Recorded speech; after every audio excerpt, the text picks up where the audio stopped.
Welcome, everybody. Welcome to this edition of the Vendox webinar. We are very happy to have Shane and Michael Adler with us, and they'll be introducing themselves shortly.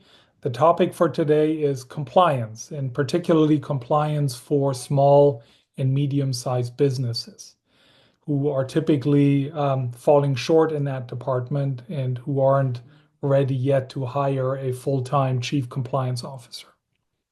A few housekeeping notes. We are recording this webinar and we'll make it available afterwards. We will be doing about a 25-30 minute interview, or I will be doing that interview with the two of them. And after that, we'll open the mics for Q&A.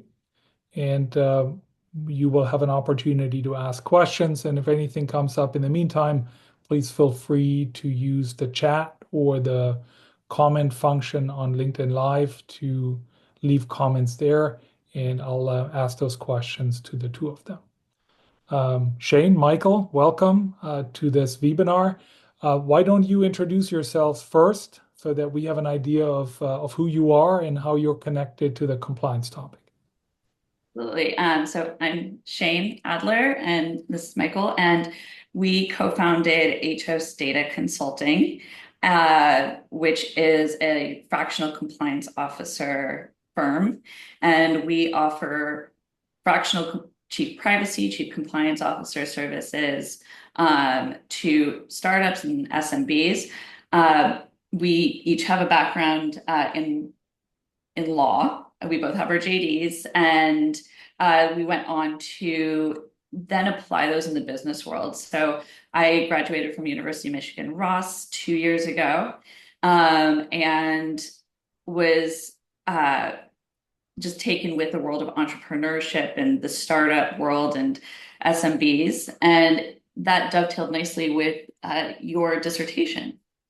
Yeah, I did the cheaper route, and I went to Europe for my business degree. So I did that in England for a fraction of the price, a great experience. And you have had a lot of experience prior to my current career in the intelligence community. And then presently, after that with top law firms and then multiple technology companies. I was the global gift card counsel for Amazon. I had a great email address. It was mad@amazon.com, which is you don't even need a business card with that. Was a global e-commerce and marketing counsel for Autodesk. I created their privacy program. And then I've helped other startups build their privacy programs, also negotiate different transactions. It could be raising different rounds of financing, could be liquidity events, and I've consulted on a lot of different occasions like those. But your dissertation was focused on leveraging compliance with data privacy regulations, specifically to gain a competitive advantage for startups and SMBs. And we realized that there was really a gap in the market in that space while he was doing his research. And we built Atos on that concept. Yeah, it's a kind of a synthesis of the legal and business foundation that really tries to target the appropriate return on investment, that you can both overspend and underspend on compliance. And it really depends on the nature of the company. And the expectations are different depending on the size of the company and the nature of the data that the company processes. But for every company, there are investments they can make that would maximize value. And we kind of talk about that across three different types of audiences, who that value is for. And we help kind of calibrate, what is the right approach for them to achieve that. Yeah. You're a great example for the fact that every executive function can be fractionalized. So what does a typical engagement with a client look like for you, in terms of the sort of, is it more project work? Is it ongoing work? How many hours or how much time in a week or in a month do you spend with a typical client? Can you talk a little bit about that? Well, the ideal engagement would be longer term, because compliance is not a one-time check the box exercise. It really needs to be an ongoing process, because the landscape of regulations are changing, the business needs, the products change, etc. So ideally, it is a longer term relationship. That being said, there are opportunities for project-based work or finite engagements for example, consulting on a liquidity event or just doing an initial analysis and helping a smaller startup get a grip on where they are and where they should be targeting. But with the landscape of regulations evolving so rapidly, especially with AI regulations, which are, it's kind of the wild, wild west in terms of compliance. You need to continuously have touch points to check where you're at as far as compliance and how your product, how your organization fits. Yeah, I would just echo that. It's very much more like health. It's a journey. And any company that says they're GDPR compliant is lying to some extent, right? And every company's gonna be lying to a different extent because it's a practical impossibility. And even if it was true for a single snapshot, 1 or 2 months later, it's likely to not be true. And especially with small companies, I think, and this is where we approach it often from a consulting rather than from a purely doctrinal legal lens. A lot of it is looking at the significant amount of regulation that they may have to comply with at some point and effectively saying, 80% of this you should ignore for now. Here's the 20% of it that would really maximize your investment. And we can talk later on about what that investment looks like and the why, but it's not about peanut buttering kind of that compliance across. And then again, where it would be best as a relationship, a year or two later, they can build on that foundation as the expectations grow, as the company has the price of success, and kind of flesh out their program from a regulatory standpoint over time. And I think that to your question regarding how much time on a weekly, monthly basis, it's going to depend, which is everyone's favorite answer, on what the business's core product is.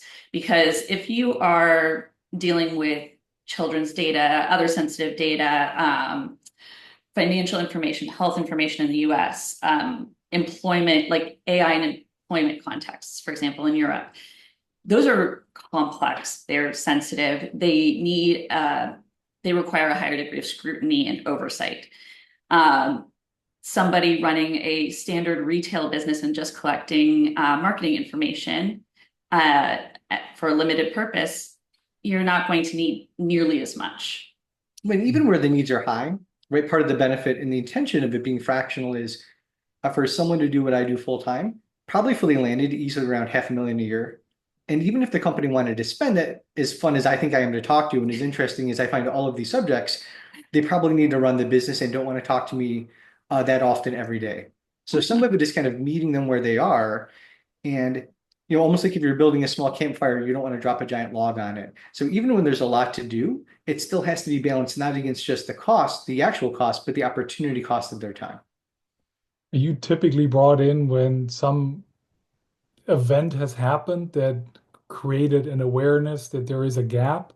Or are you more brought in on a proactive basis by founders, owners, CEOs that say, I understand the importance of the problem. Let's tackle it before it becomes before there is an event. I think ideally it's the latter always. I think when a product is being built in an industry that is somewhat aware that they need to follow certain rules or they want to be GDPR compliant or HIPAA compliant, they tend to be more proactive. In other situations, which has been rare, we would be brought in after the fact to band-aid the situation. But or it's during where they're often proactive. It's like Shane suggested. They know they're in a heavily regulated industry, which in the US tends to be finances, kid stuff, and healthcare. In Europe, their definitions of sensitive data are different. But in the US, companies in those fields know that they are going to be under additional scrutiny, so they are a little bit more proactive. Otherwise, it's often, I wouldn't say fully reactive, but like you were saying, when something is happening. On the best case scenario, they're trying to raise, a Series C, and they want help putting some things together in advance of that because that's going to help determine their valuation.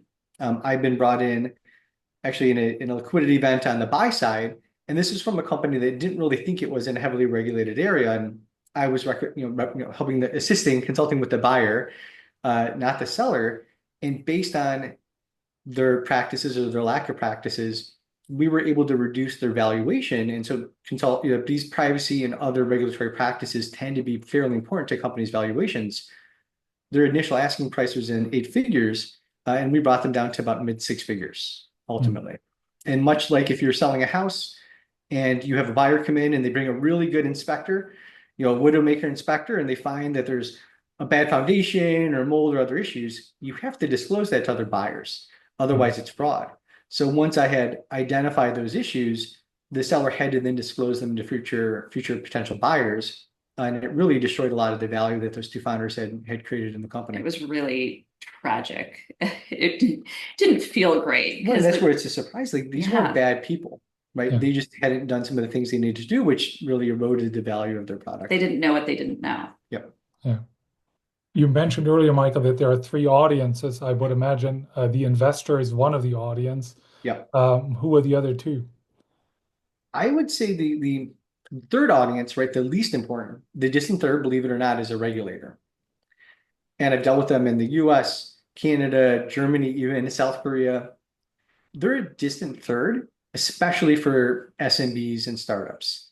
The number one audience that companies tend to run into, and this is also one of the calls for action, right, when they might reach out for help, especially if they're B2B. They're looking to sell to an enterprise company. It's customers. Right. As customers, especially in the B2B space, those are the first kind of form of diligence where the procurement group within the company is going to ask them, they're going to send an RFP. They're going to ask them all these questions about how do you comply with the EU AI Act? How do you comply with California privacy law? How do you comply with HIPAA? And they want to sell. And so there's money on the table. They get these forms in and they don't know how to answer the questions. And they certainly don't want to commit fraud, right, in answering the questions. So the audience that I think comes up kind of first and most often by far are going to be customers. And then you're exactly right, it's going to be investors. And that could be investors as you're raising money, or it could be liquidity events like an IPO, or it could be, again, an M&A type of transactions, kind of the secondary audience. Because when you go through those, you're going to be subjected to diligence by people like me on the other side.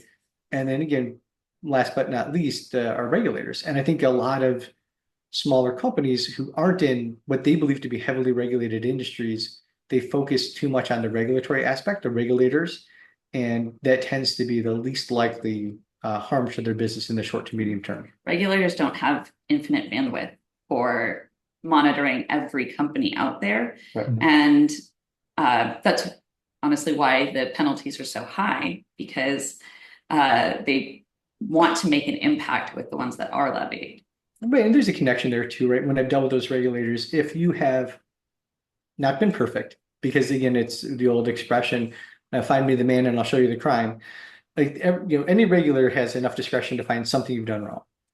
But if you have, with the first audience, customers, and the second audience, investors in mind, put together good faith, a program that you can demonstrate, here's what I've thought about, here's what we're doing, here's what's our roadmap to do. Those conversations become ones of remediation and working with them on milestones, and you tend to be able to resolve them fairly amicably with a shared plan. However, if you do, in the unlikely event a smaller company does get an inquiry from a regulator and they haven't done anything where they can demonstrate good faith, that's typically where you hear conversations around either things like fines or requirements to stop data processing, different types of injunctions. Again, that's often what lawyers use to scare companies, and they do happen. But I find that typically if you can show good faith, and also if you know how to talk to regulators and you're polite and you're agreeable and cooperative, it usually doesn't result in the type of draconian penalties in those situations. As you know, we're in the business of placing fractional sales leaders, and we have our own arguments and our own comparisons to the alternatives. So in the case of you as a fractional chief compliance officer, what are the alternatives that you see SMBs embrace, and why is the fractional solution the better solution? Well, the classic alternatives would be to hire counsel, privacy counsel, or compliance counsel, or a full-time CPO or CCO. But honestly, those are very expensive alternatives. Like Michael said, a full-time chief compliance or chief privacy officer base salary alone, not counting benefits, is somewhere in the $300,000 to $500,000 a year range. And then an attorney in the field who would be at the level you would want to really do the job right, I mean, you're looking at what, $1,200 to $2,000 an hour. But honestly, the alternative that most businesses unfortunately choose is doing nothing, which ends up being the most expensive in the long term because Like that M&A target, right? They end up going from 8 figures to 6 figures. So it was a fairly expensive 96% decrease in valuation. So that ends up being our competitor for the most part. Yeah. Yeah, and I think the other point to really emphasize again is the opportunity cost, right? Most of these companies, even if they, I decided to do it for free and I was on board full time as a CPO, they wouldn't have the throughput. The bottleneck wouldn't be me. The bottleneck would be their ability to devote the time to operationalizing the things that they need to do that I advise them on. So the full-time approach for a smaller company, that really tends to be a bad allocation of resource, high opportunity costs. Similarly with outside counsel, and I've worked with and I speak with, and I just spoke in Washington, D.C. with some of these folks, and I've spoken in California with them. They're really fantastic. But if you ask them a question, you're going to get a 20 to 40 page legal memo that is going to tell you and do a great job of telling you all the things you need to do. What they're not going to do as an attorney is tell you, here are the 80% of things to ignore this year. Not that they're not something you should do eventually, but in plain English, here's what you should focus on based on your business, based on your model, based on your geography. Here's what makes sense for this first click stop.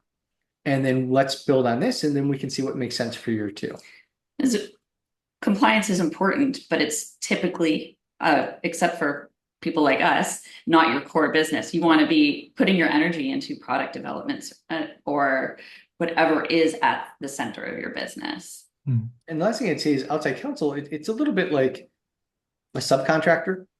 And often larger companies like Amazon, they'll have in-house counsel who then work with outside counsel. And then you have the general specialist that's kind of reaching out for some nuanced questions.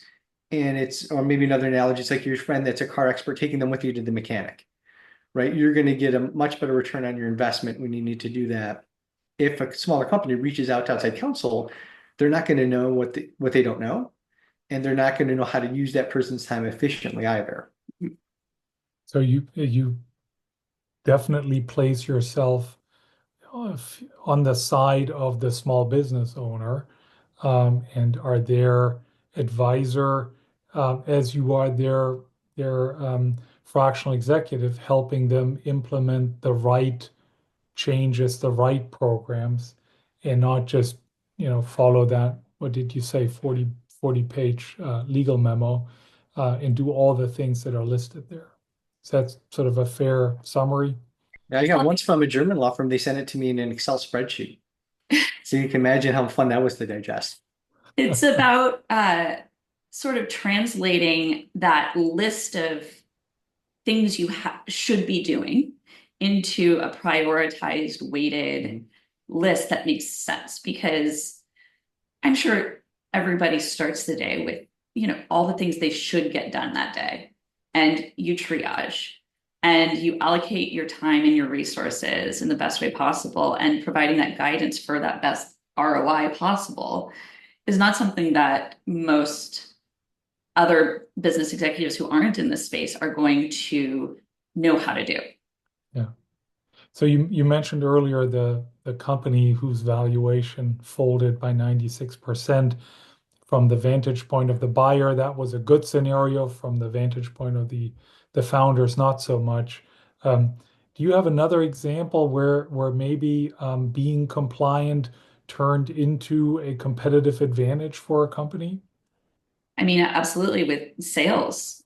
To speak to your audience, being in compliance can expedite sales contracts being closed. Like Michael said, a lot in B2B, when you're selling to an enterprise customer, we have seen that being able to affirmatively state that you are compliant with regulations will expedite that, put you on the top tier. Yeah, and there's going to be for every company a certain degree of puffery in that statement, but everybody has to make it. But then there are other things that you can help with, right? Like ISO 27701, right? That's the privacy version of the ISO. Being able to achieve that is something that really helps with the go-to-market cycle for these companies. Right? If you're trying to negotiate with an enterprise like Siemens, they're seeing something like that is going to add additional legitimacy, right? A lot of these enterprise companies, when it's like the flip of the old expression, nobody gets fired for buying IBM, right? So occasionally when you're the SMB company and you're the startup and you're trying to sell to an enterprise, you may be going up against incumbents. And the benefit that those incumbents have is they've been vetted, right? There's more trust there. So a lot of what the small company needs to try and do is earn the trust of the procurement team, the security team, and that company's internal privacy team. Why, even if you have maybe a more interesting product, why are you not going to introduce bad risk into that company's ecosystem? And people think about, for example, the Target data breach, but it ultimately wasn't Target. It was one of Target's vendors, but at the end of the day, it was Target's brand, right, that suffered the hit because of one of their vendors. So a lot of these vendors are concerned about that. So you mentioned earlier the sort of the three obvious areas in the US where compliance is important, health, finance, and anything concerning children. From a topic perspective, you talked a little bit about privacy, so GDPR laws, you talked about AI. What are the sort of the heavy hitter topics that you encounter in your work with SMBs? I think the most common is the most mundane. It's around marketing and e-commerce and website policies and the day-to-day. But then you get into everyone's aware of cookies. That ties into the data privacy issues. And people tend to be more aware these days because of headlines of GDPR. That's the data privacy laws in Europe and the EU. And then the one that's kind of the most splashy these days would be AI. And the EU AI Act is being rolled out. There are bills in many US states around AI. And it's rapidly evolving. So that's one that a lot of companies they're jumping on the bandwagon to develop using AI or implement AI in their processes. But I said earlier, it's like the wild, wild west. It's evolving so fast that it's like privacy was 10 years ago. Yeah, and if I'm thinking about what I prioritize, some of what Shane mentioned, even though it might seem like these are not the most exciting things, one of the ways I bifurcate risk is between patent versus latent risk. Now, every company may have some stuff behind the scenes that no one, unless you're being audited or really subjected to intense diligence, knows that you've done it wrong potentially. But if I go to your website and you disclose cookies, I can use a tool very easily to tell, and so can regulators, so can in California private firms, plaintiffs firms, is it true or not true? If you're in Germany and you don't get the double opt-in for your emails, it's a patent violation versus a latent one. So often thinking about, based on their geography, what are ways that they could obviously get caught, and that would make them lose credibility with companies and investors, and potentially how you get caught by a regulator. Then I think about, based on their business model, is there anything that's sensitive that, other than you mentioned the three sectors in the US, it's kind of determined sectorally, but biometrics is also very large. That's growing in the US, both in California. There's a law in Illinois that allows for private rights of action over it, and it's also a focus of the AI laws. And then European sensitive data definitions include that, but then you have to think about some other contexts. Like in Europe, the employment context is also one which is And education are very heavily regulated. And when you think about AI and privacy, it's almost helpful to think about them as a Venn diagram, where there's probably a 2/3 overlap between the two. A lot of the same architects are responsible for both. They're enforced in most of the European countries by the exact same regulators. And even to comply with the EU AI Act, for example, if you're a deployer of a high-risk AI system, you have to do a DPIA, and that's a data privacy impact assessment that's described by and defined by GDPR. And you have to build on that to do a conformity assessment. But Exactly. and I think of it slightly differently. I actually think of all that AI regulations as being built on a foundation of data privacy, because AI is built on data. You need data to build a model. You need data to build your product using AI. And so the way I think of it is that's the foundation of the house. And then you've got your AI built on top of that. Mhm.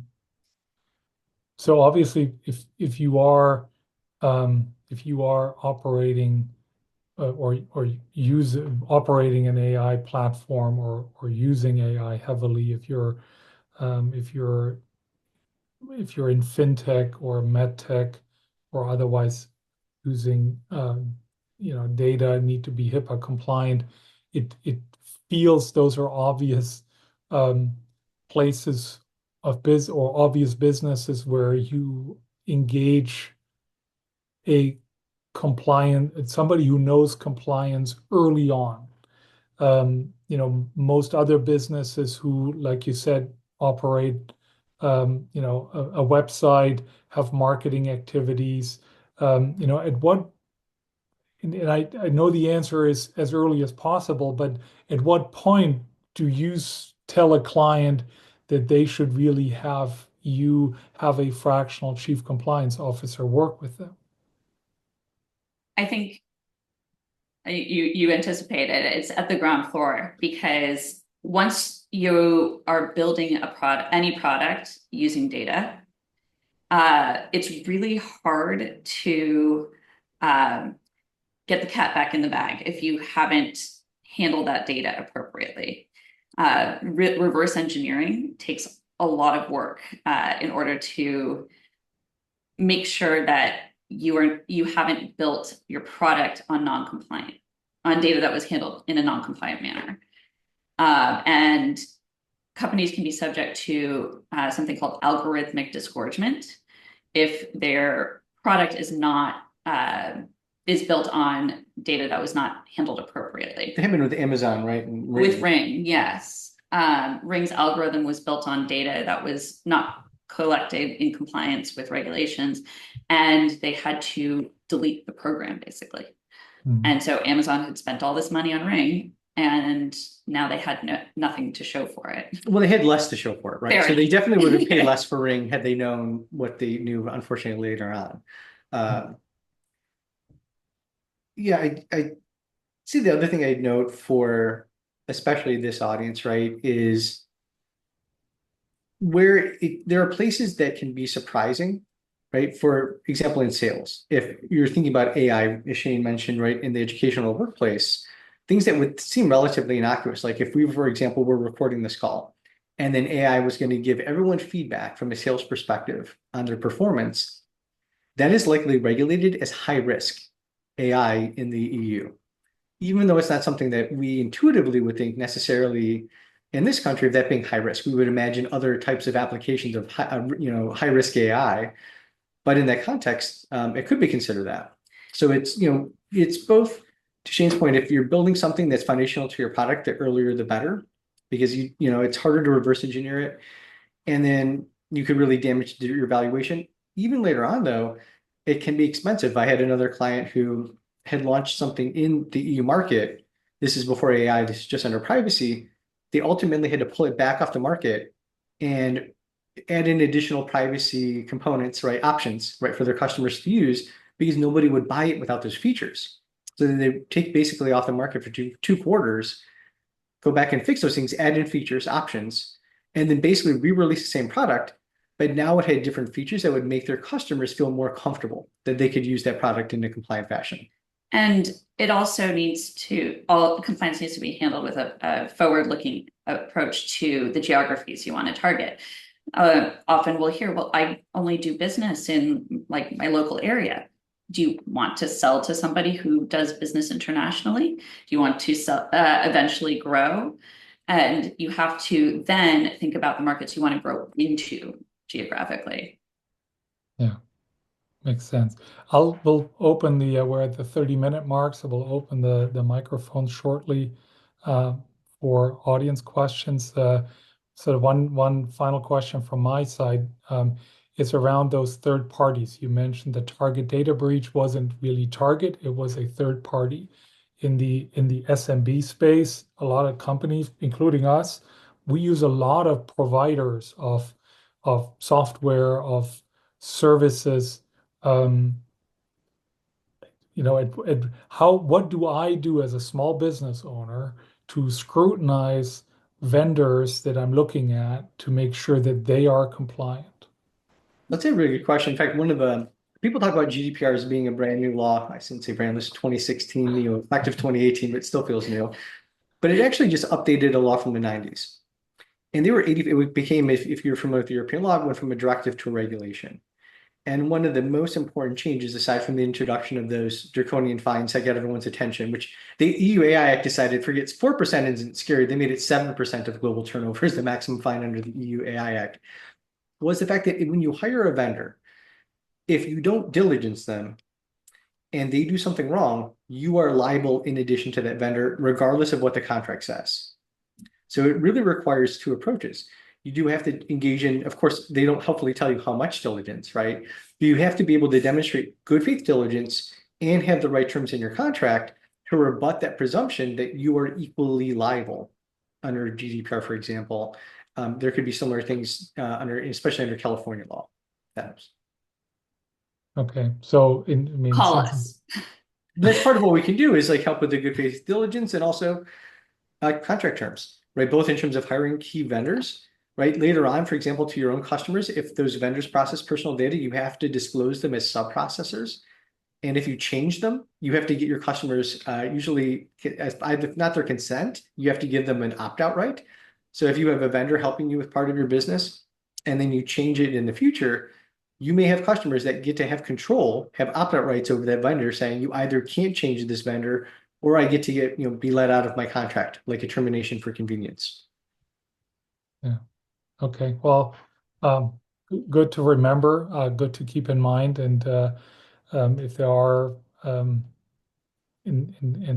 good to have asked those questions and negotiate accordingly, put it in the contract as a safeguard. It might not, as you say, it might not shield you from responsibility, but you can demonstrate that you've taken all the steps reasonable in order to protect yourself and hire the right vendor. And being able Um, to track that internally, if you try to sell to an enterprise, they will ask you to show them your vendor stack that's related to processing data like customer data. And you'll need to be able to articulate which vendors you use and what data they process and where they're located. So even those types of data flows would ultimately be scrutinized by that customer audience. yeah, great. Let's get the audience involved here. Are there any questions? Just unmute yourself and ask the question if you're ready. Great. Let me ask a question. Shane, Michael, thanks very much. Interesting topic. Certainly eye-opening. Uh, for many small early stage companies, I think this would be uh, something that a CEO and a business owner would rarely think about in the day-to-day running of their business. And Henning alluded to this question, but in general, for an early stage company, um, what's nice to have versus need to have? Is there an easy way to know what what I, as an early stage business owner, need to be aware of and need to be compliant to? Is there a cutoff from a revenue or a business size point of view? Is it determined by the sector and the industry that we operate, whether it's consumer versus serving businesses, et cetera, et cetera? What's an easy way to know, oh, I need to do this, as opposed to it's a nice to have? Um, it's a really good question. I think, like you said, the sector is going to invite a certain degree of scrutiny, ed tech, fintech, healthcare in the US, like we've talked about, things around more higher risk categories in Europe, you're going to just invite that scrutiny. Also, B2B is going to have a more sophisticated customer. We talked about customers being sort of the primary audience. When you are selling to other businesses, they tend to be more savvy than a general consumer. Not to say you shouldn't value customers in the B2C context, but they're not going to be looking at as intensely at your policies in like a procurement contract context. Yeah, I'd say similarly, if it's B2C, a lot of it's going to be heat mapped based on what are you doing? Like, what is the risk of harm to this? Right. And a lot of that does tend to map to sectors. But if you step back and look at the business model and what services they're providing or the products that they're selling, what is the risk of harm? And the less naturally harmful it will look, at least from that audience perspective, if we're thinking B2C, probably you have a little bit more runway, and then you can focus on some of the optics, right? The patent risks, having the right policies in place, having the right cookie things in place to kind of keep yourself off the radar. Mailing list opt-in versus opt-out, all of those customer facing. Yeah, there's a lot of prophylactic things that you can do. But again, it's going to be heat map based on really simple. If I'm doing a social media site for kids that uses biometrics, what is the risk of something of a bad use of that is pretty high. Nobody should right? make that. So step back and look at the business model.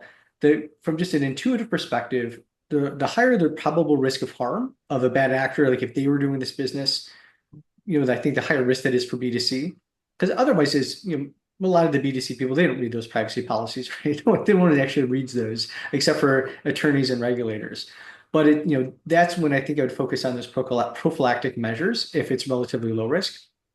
And then to Shane's point, B2B, the maturity curve is just sharper, right? Because you're going to be trying to, there's a degree of fake it before you make it. And there probably it's going to be dealing with a larger enterprise. If you want to stay, sell small and stay small, then you probably have more time. The bigger the whales you're trying to hunt, the more those whales are going to ask you tough questions that are going to expose, maybe if you don't have good answers, it's going to make it hard for you in the deal cycle. So for a B2B company, if it's really small and it's selling to other SMB or maybe even medium-sized companies, you probably have more time and can get away with more for longer than if you're trying to actually sell into enterprise companies. And if you're looking for investors, then that also accelerates the timeline versus if you're looking to bootstrap and stay private. So again, and the way to think about it again is really helpful. I know there's a lot of talk for a simple answer, Andrew, to your question, but it's think about that audience. What is the audience and what are your risks of harm, right? Think about who's your audience as customers, what kind of customers are you looking for? Think about what sort of if and when you want to attract investors. If you want to stay private all the way until you sell, that's a different maturity curve too than if you're going to want to raise Series A, Series B, Series C financing. So, yeah, thank you. So, just to flip the script for a second, where you say, and we all acknowledge that users don't read privacy policies. In order to use any service on the web these days, you're forced to accept in terms of service, cookies, accept. Otherwise, you can't use the service. So given that companies know that very, very few people pay attention to that stuff, can't businesses be getting away with more by having highly liberal, flexible privacy policies that are worded so vaguely that they reduce their own risk because they can do anything with your data, and the vast majority of people are just going to be accepting the terms of use. And I think that again depends on the audience. In Europe, for example, that's not valid. So to get consent, it has to be separate and popped out from that privacy policy. So they've caught on to that. In the US, for example, for children's data, most of the things that companies might want to do with that data to monetize it, they can't do that unless they separately get parental consent. And then they have to demonstrate what hoops they've jumped through to obtain that parental consent. So again, as you think about, again, geography is the other facet of it, right? But if you're thinking about it from an American perspective, it's almost back to the audience and the risk of harm. And so in those more regulated sectors, there have been additional requirements put in that you can't satisfy by just hiding the items within a privacy policy. The other factor that you have is you have states like California, which are European-esque, and they make you have specific things in your privacy policy. And you have to not only put those in, but if they can demonstrate that you were doing something different than what you put in that privacy policy, not only can you be in trouble for a privacy violation, but they call it UDAP, or unfair, deceptive acts and practices. The FTC has a similar remedy.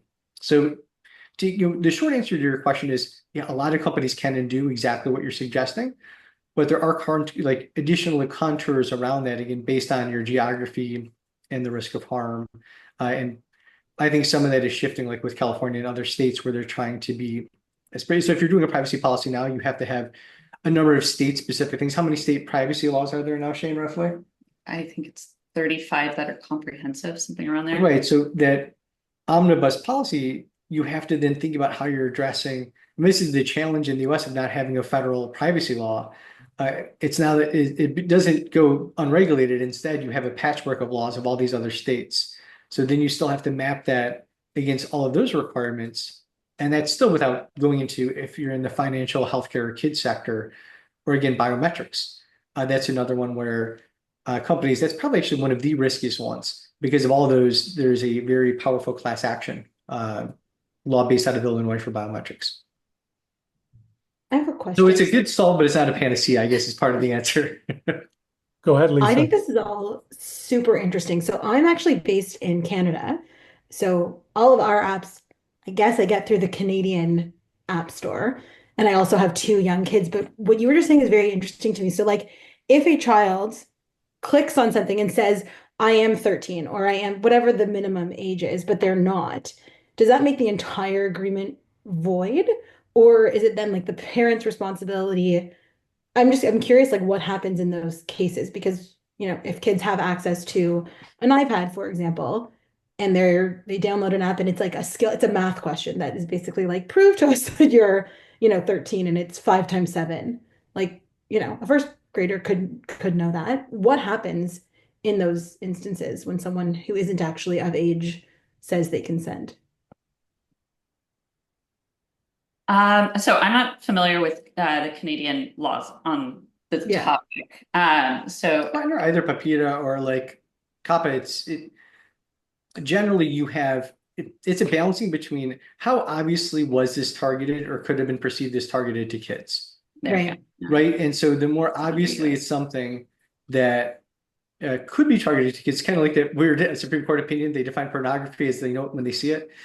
Right. So there's no rule. If it's something that either clearly appealed to kids or should appeal to kids, then, you're probably not going to be able to stand behind something that just says, I agree that I'm 13, or a math screening question. You're going to have the requirement in those jurisdictions as well as the EU to go through additional validation. Sometimes that's doing a microtransaction. Like it's not one prescriptive things, but there are a handful of recommended ways. They don't have to be perfect, and there are going to be gaps in the system. But there are additional steps that those companies that are offering things that are clearly or arguably clearly targeted or appealing to kids would have to take in order for those consents to be valid. Super interesting. I have a million other questions, but I know that Henning's looking like we don't have any more time, but thank you. That was great. Oh, feel free to reach out. Happy to answer more. Yes, Shane, to that point, since we're coming to the end here, people, especially those watching the recording later, how can they get in touch with you?